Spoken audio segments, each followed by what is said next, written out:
Okay, we're going to do another round of coffee video.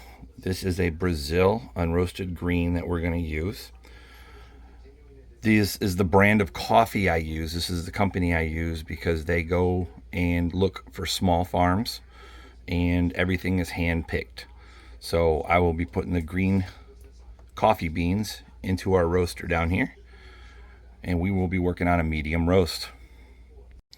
Okay, we have our green coffee beans unroasted in my roaster. I usually start with 2 cups. This time we're going to do a medium roast, just for kind of a quick rundown. Light roast has more caffeine than a medium roast, and a medium roast has more caffeine than a dark roast. I will be doing a medium roast for our home personal needs right now. My wife is a little bit more caffeine sensitive, so we get the caffeine without too much by going with the medium roast. We're going to start out at about 240 for about 10 to 15 minutes. And in that time, I'm going to be listening for the first crack. Now, when you get that first crack, you can actually stop your coffee at that point. You'll start hearing those cracks. And when you hear them slow down, you can actually stop and get that light roast done. Or you continue a little bit further to get that medium roast.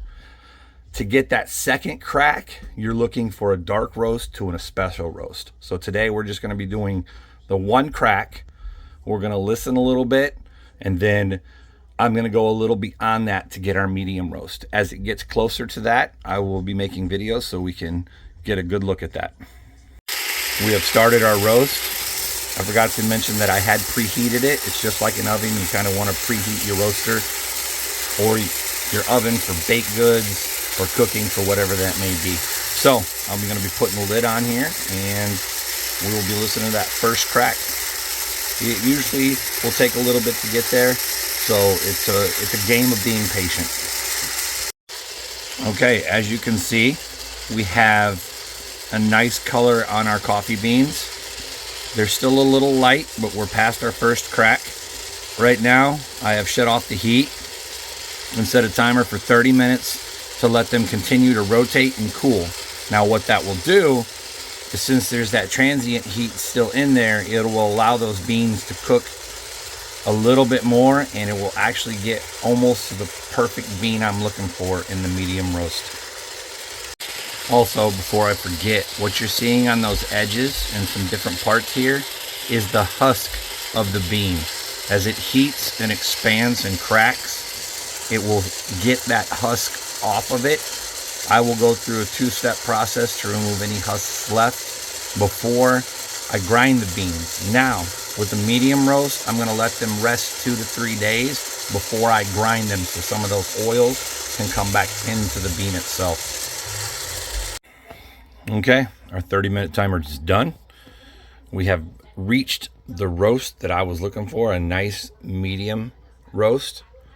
It'll have notes of caramel in it, which will be delicious. Also, I have a smaller roaster here, so that's why I only do 2 cups at a time. As my coffee business grows, I hope, I am looking to buy a larger roaster each time. So as that goes along, you'll see larger batches and different timings to go with that as well. So we're going to let this sit for 2 to 3 days, as I've said before. Let some of those oils reabsorb into it. In that meantime, we will be in a 2-step process to get all the husks off the coffee, and then we will grind it up. With a light roast, you only need about a day, 24 hours to let it set, and it's ready to grind. Medium roast, 3 to 4 days on average. And as a dark roast, espresso even, you need to let it rest close to a week. That way those oils can absorb and get all that flavor before you grind it.